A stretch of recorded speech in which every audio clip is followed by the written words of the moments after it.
Te doy la bienvenida a Lo que nadie me contó del alcohol. Mi nombre es Aitana y en este podcast quiero ayudar a visibilizar la enfermedad del alcoholismo partiendo de mi experiencia como hija de una persona alcohólica. Quiero que reflexionemos juntos sobre el mundo del alcohol y todas las consecuencias que conlleva.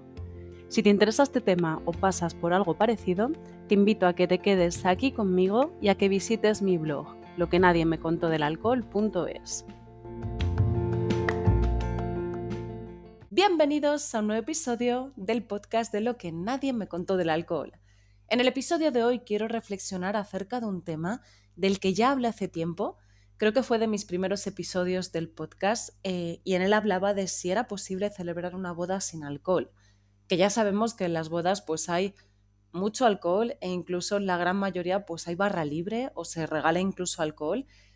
Y yo aquí reflexionaba acerca de si era posible y lo que la gente al final, pues por inercia, ¿no? Por lo que las familiares te decían o por el qué iban a decir o porque fuera a faltar gente, pues quizás se dejaban llevar por la corriente de meter alcohol en sus bodas, cuando a lo mejor no querían, ¿no? Que bueno, os compartí, os hablaba de algún foro en el que había gente comentándolo, que al final pues habían decidido hacerlo con alcohol por el qué dirán.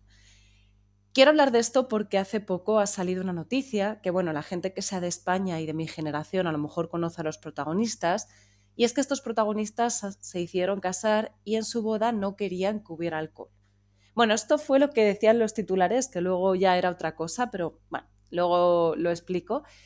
Y yo cuando leí esto, pues la verdad es que pensé que tenía que haber algo ahí detrás para que no hubiera alcohol, porque al final lo habitual, como decías, que haya alcohol y mucho en las bodas.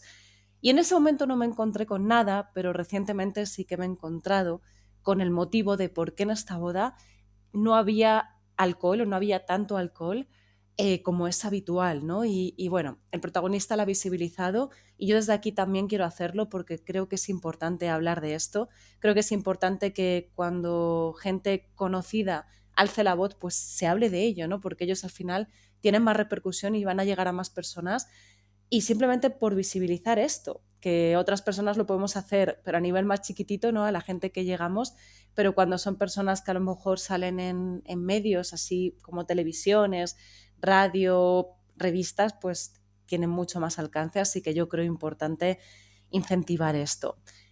Quiero daros las gracias por la acogida que tuvo el último episodio, que bueno, si no lo habéis escuchado, era una charla que tuve con Carlos, que Carlos también es hijo de una persona alcohólica. Y bueno, pues hablábamos un poco de su experiencia, de cómo se había decidido a buscar ayuda, cómo había sido su niñez, ¿no? Su vida ya adulta, pues todas las consecuencias y todos los problemas que han derivado de esa situación. Y quiero daros las gracias porque es un episodio que os ha gustado mucho, que habéis sido varias personas las que me habéis escrito y habéis comentado. Y bueno, que yo siempre os lo digo, y lo he dicho hace un momento hablando del protagonista de la historia que os quiero contar hoy, que es importante visibilizar esto, es importante que hablemos de esto, porque gracias a ello pues, puede llegar a personas y personas que a lo mejor todavía viven esta enfermedad, tanto en su propia piel, ¿no? El alcoholismo como la codependencia, lo viven en silencio como un tema tabú y esto hace que al final pues, nos dejen heridas que son luego muy difíciles de curar. Así que hay que alzar la voz, hay que compartir nuestra historia, no tenemos que sentir vergüenza, que de verdad que sé que decir esto es fácil, luego ya llevarlo a la práctica es algo más complicado, pero si todos ponemos nuestro pequeño granito de arena, pues yo creo que se va haciendo un montón en el que nos vamos viendo reflejados y de verdad que no sabéis lo que se siente cuando, bueno, si alguien lo ha pasado sí lo sabrá, por supuesto, pero cuando estás sintiendo que tu historia es única, ¿no? Y dices, joder, ¿por qué me está pasando esto a mí? Y de repente conoces a otras personas que están pasando por lo mismo. Esto es lo de defecto de muchos, consuelo de tontos, ¿no? Creo que se dice así, pero al final sientes que esa persona te está entendiendo y ya el verte reflejado en sus palabras y en sus vivencias, pues yo creo que ayuda, aunque sea un poquito. Así que muchísimas gracias por todo el apoyo a ese episodio y al resto y al podcast, porque hay un montón de gente que lo compartís, que lo estáis valorando.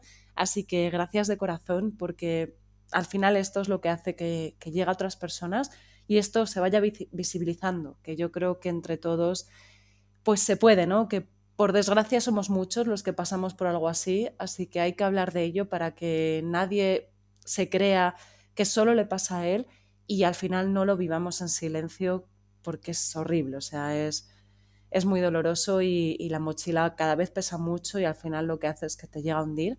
Así que muchísimas gracias de corazón.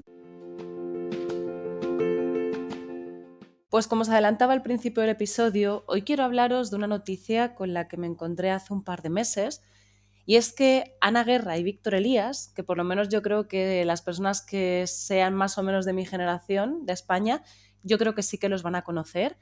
Ana Guerra pues salió del programa Operación Triunfo, que cuando yo era pequeña pues es un programa que, bueno, tenía muchísimo éxito, era de los primeros programas, entonces pues dio el pelotazo. Y luego Víctor Elías pues salía en una serie que también tuvo muchísimo éxito, que es Los Serrano. Así que, bueno, os lo ubico por las personas que no los conozcáis, pero yo creo que los que seáis de mi quinta y españoles, yo creo que sí que vais a saber quiénes son. Pues leí que se iban a casar y, bueno, habían dicho que en su boda no iba a haber alcohol. Yo cuando leí esto, directamente pensé, aquí pasa algo, aquí seguramente hay un porqué, ¿no? Porque en España la tradición o la costumbre es que en las bodas haya mucho alcohol e incluso barra libre. Y bueno, pues se asocia, ¿no? Y también hay gente que incluso en las bodas, pues el detalle que regalan los novios pues suele ser alcohol. Hay mucho movimiento, ¿no? De esta sustancia. Bueno, cuando ellos anunciaron esto, pues salieron en muchos medios y periódicos digitales hablando de esto, ¿no? Pues gente informando, gente criticando, incluso salían los propios invitados a la boda haciendo comentarios, ¿no? O haciendo burla, porque incluso he visto por ahí algunas imágenes de una persona que decía que se iba a llevar su petaca, que era esto de que una boda sin alcohol, que qué aburrido. Y claro, si ya esto se comentaba por gente que iba a ir, imaginaos lo que son las redes sociales, ¿no? Sobre todo Twitter o X, que se comentó un montón bueno, que qué aburrido, que vaya mierda, se empezó a debatir si irías o no a una boda en la que no hubiera alcohol.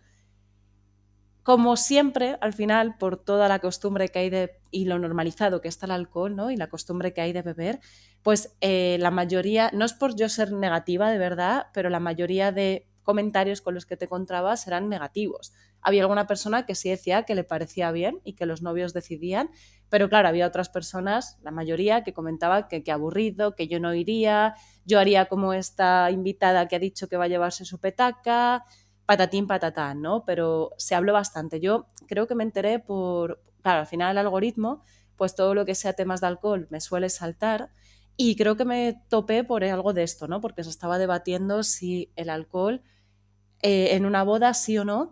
Y bueno, pues aunque había personas que apoyaban y que decían, fijaos lo normalizado que tenéis la sustancia, la mayoría eran comentarios en contra de esta decisión.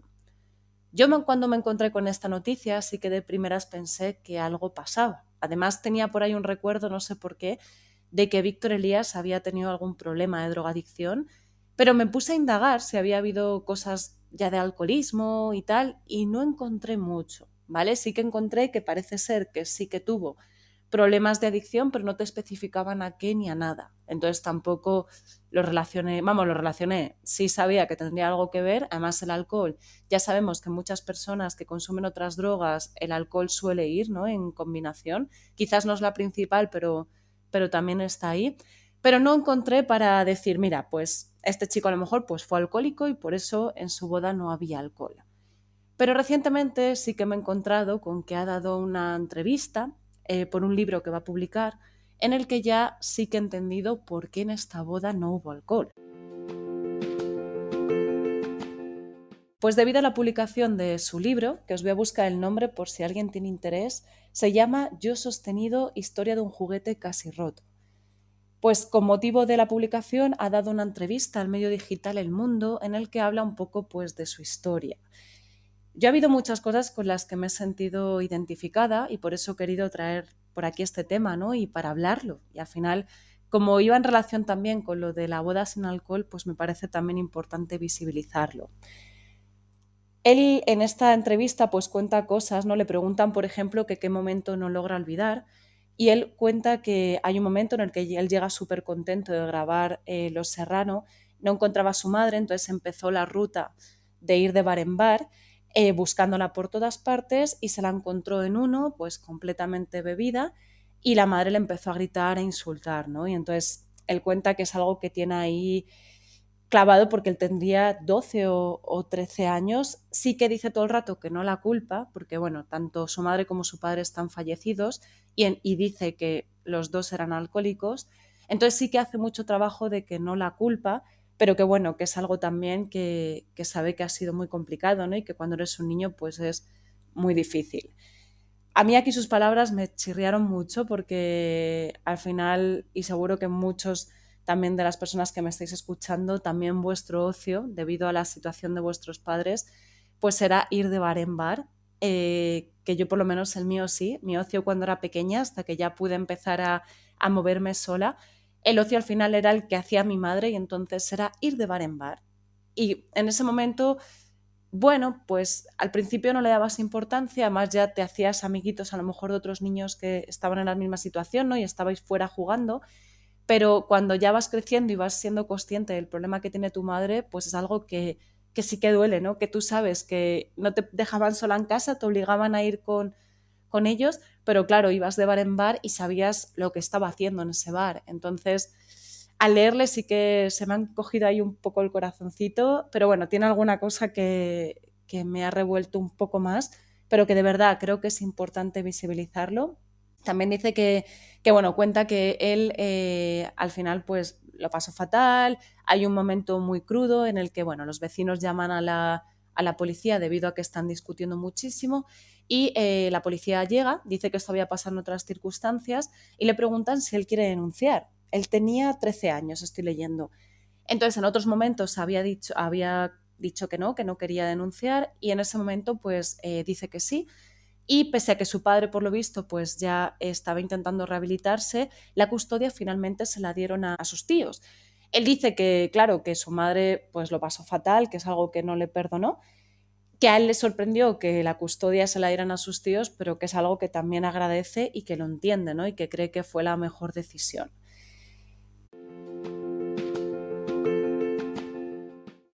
Esto también, los hijos de personas alcohólicas que desde pequeños hayáis tenido esta circunstancia en casa.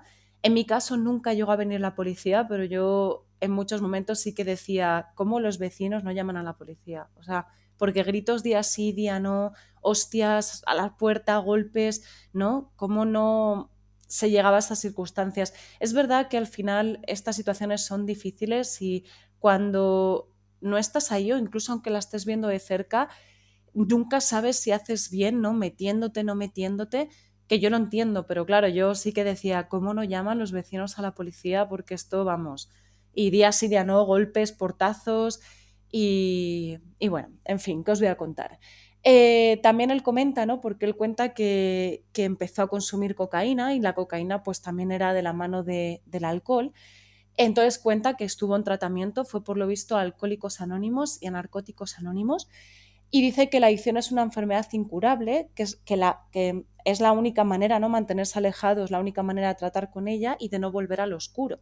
Pero que él es alcohólico y, o sea, es una persona adicta y siempre lo va a ser, pero que por lo menos se está manteniendo lejos y que es importante el saber que lo eres para que cada día tengas una lucha, ¿no? No cada día, porque al principio le vas a dar mucha importancia y va a estar mucho ahí, pero luego, con suerte, yo creo que con el tiempo, pues lo vas viendo más lejano y tendrás momentos que digas, hostias, ojo, no me tengo que dejar llevar, pero claro, tienes que ser siempre consciente de todo lo que has pasado, ¿no? Y del problema que tienes, porque a lo mejor llevas años sin consumir y de repente un día lo haces porque te ves bien o porque sientes que estás bien y vuelve a empezar la rueda. Así que me parece importante que también hable de esto, ¿no? Y lo verbalice. Dice que, bueno, esto ya a mí sí que se me encoge el alma, porque por lo visto su mamá luego falleció y dice que la muerte de mi madre, que era con la que más codependencia tenía, fue el momento en el que yo empecé a vivir. Esto os lo he dicho en algún episodio, es jodido verlo y es jodido reconocerlo, pero es así.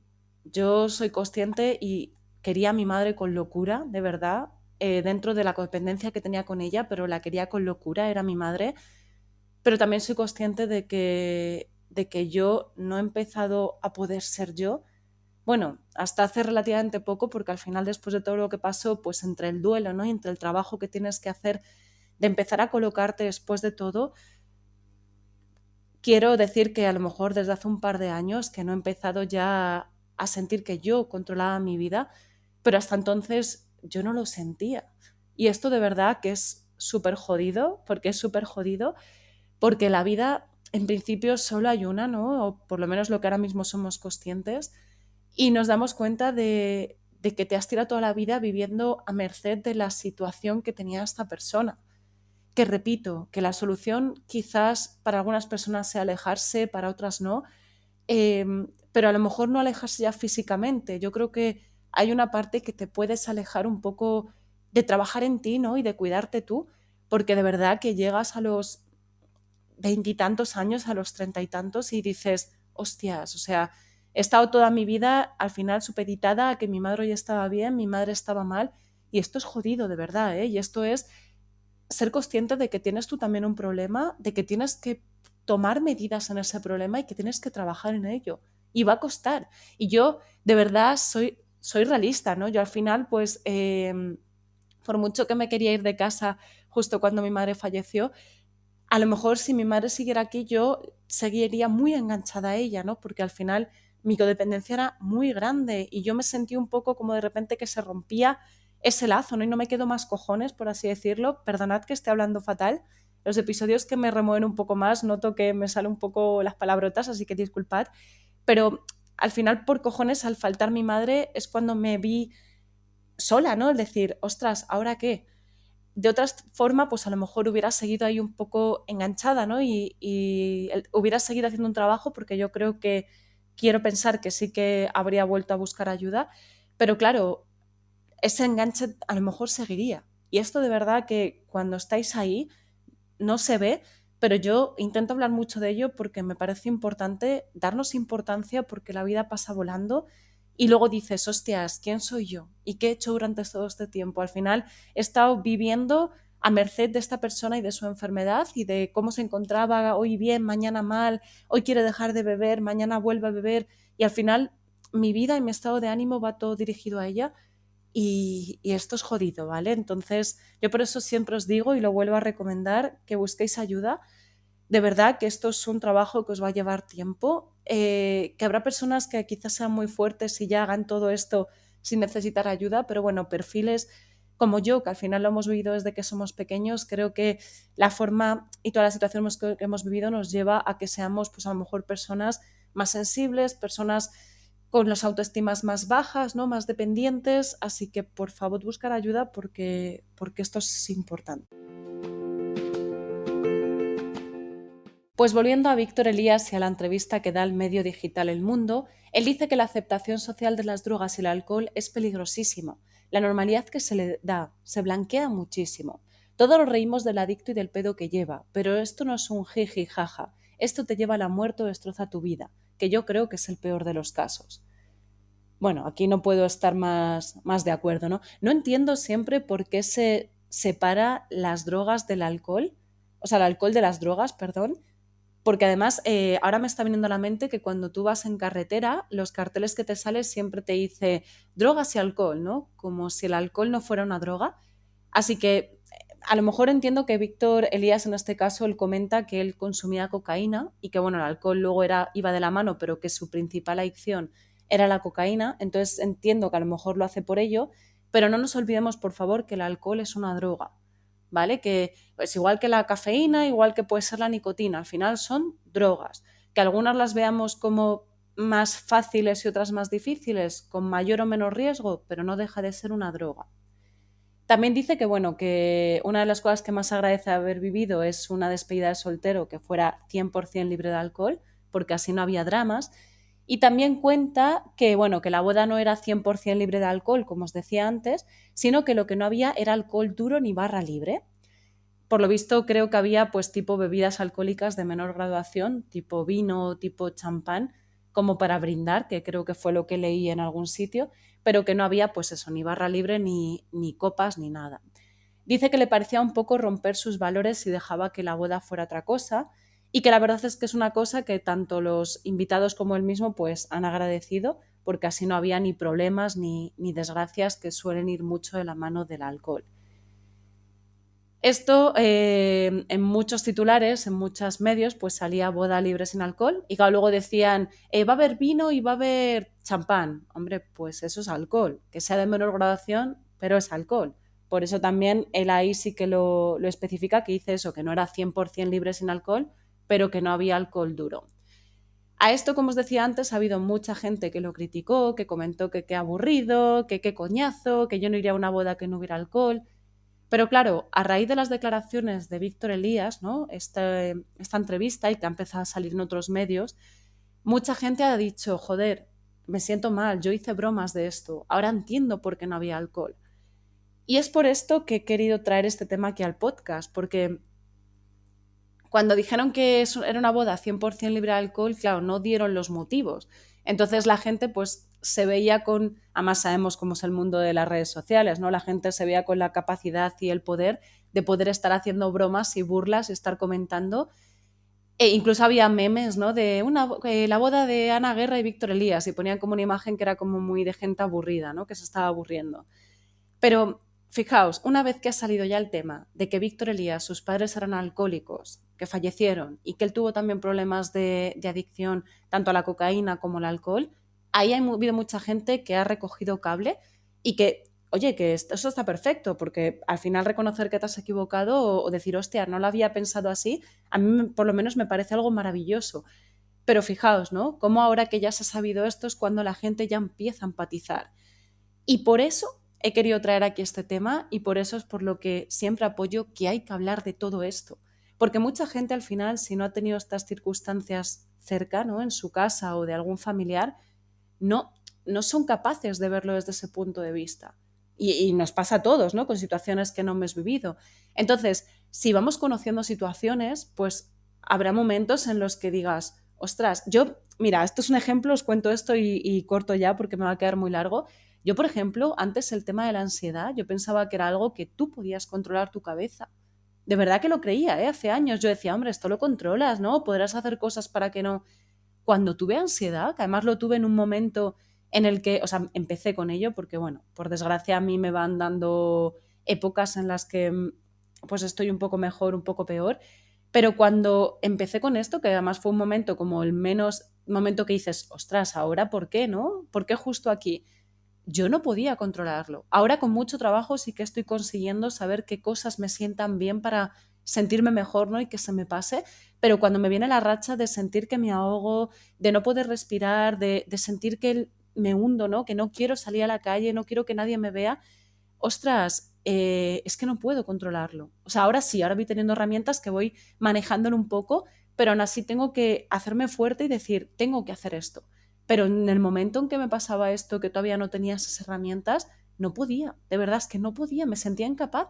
Y claro, yo era como, ostras, yo que pensaba que al final tú podías dominar a la cabeza, no, me está dominando a mí la cabeza, bueno, o el cuerpo, ¿no? Me está diciendo frena o para, o quédate en la cama o no salgas a la calle, ¿no? No quiero que la gente me mire ni tener que cruzarme con personas.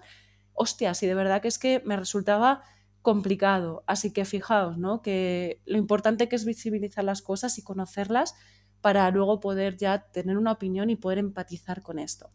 Bueno, vamos a terminar ya el episodio. Solo de verdad quería traer este tema aquí al podcast porque me pareció a mí interesante y dije, bueno, lo voy a contar por ahí, que a lo mejor hay personas que no lo han visto y así ayudamos a que se visibilice un poco más. Nos escuchamos en el próximo episodio. Cuidas mucho y un abrazo enorme.